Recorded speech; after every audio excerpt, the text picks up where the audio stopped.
dans un monde obscur et dont le geste est évidemment dû à une maladresse bien compréhensible, répondent la plupart de mes interlocuteurs.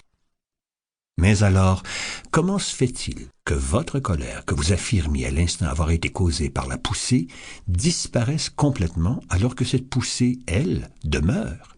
Comment l'effet peut-il demeurer alors que la cause est disparue?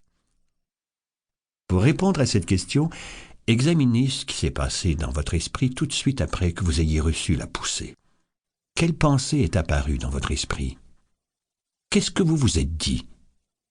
Ne vous êtes-vous pas dit des choses comme « quelle brute, quel butor, ah, le fils de... » En effet, répondez-vous sans doute, ou quelque chose de similaire, chacun possédant un choix d'expression personnelle pour verbaliser ses évaluations et ses interprétations des choses et des gens.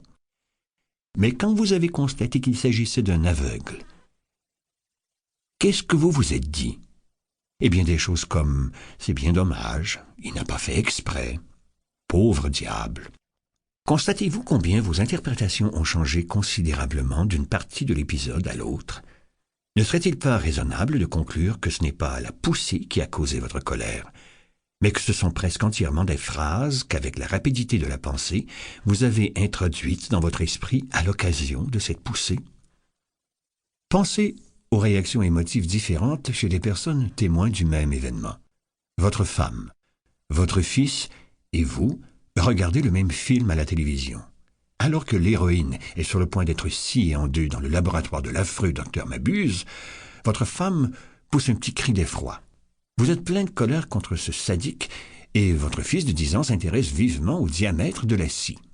Même événement et pourtant 3 réactions émotives différentes, et donc 3 perceptions différentes de l'unique événement.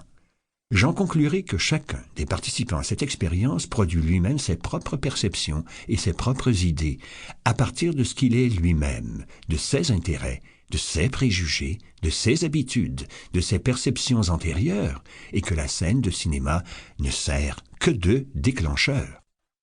Si nous appliquons cette théorie générale de la source des émotions à une émotion spécifique, comme l'anxiété ou la peur, nous pourrons déjà conclure que ce ne sont pas les choses ou les gens qui sont la cause de notre anxiété, mais bien les interprétations que nous nous formulons à nous-mêmes de ces choses et de ces gens, les phrases intérieures que nous nous disons à l'occasion des divers événements de notre vie.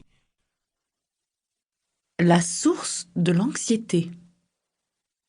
S'il en est ainsi, que peut bien se dire quelqu'un qui a peur et quelqu'un qui éprouve de l'anxiété? Des choses en partie semblables et en partie différentes, ce qui explique que les 2 effets émotifs soient distinguables, quoique l'on emploie souvent indifféremment un terme ou l'autre pour désigner les 2 émotions. Prenons un cas concret qui permettra de distinguer l'une et l'autre. Voici Madame Lapointe, qui a peur, et Madame Laplante, qui est anxieuse. Pour l'une comme pour l'autre, l'occasion de leur émotion est la même, la conduite de la voiture familiale. Quand elle pense à conduire cette voiture, Madame Lapointe se dit des choses comme celle-ci. Conduire une voiture comporte des risques. Je peux être impliqué dans des accidents, au point même d'en perdre la vie ou d'être sérieusement blessé. Je peux aussi causer de graves dommages à d'autres personnes. En conséquence, je fais mieux d'être prudente et attentive, de boucler ma ceinture, de ne pas faire d'excès de vitesse et de respecter le code de la route tout en gardant l'œil ouvert pour me protéger contre d'éventuels chauffards. Cependant, tout cela, je suis capable de le faire. On observera ici que la réaction émotive de Madame Lapointe est une réaction de peur face à la perception exacte de danger réel. Cette peur n'est en aucune manière nocive. Tout au contraire, elle amène Madame Lapointe à poser des gestes qui conviennent et à s'engager dans des actions appropriées. La peur est donc une réaction émotive utile pour chacun.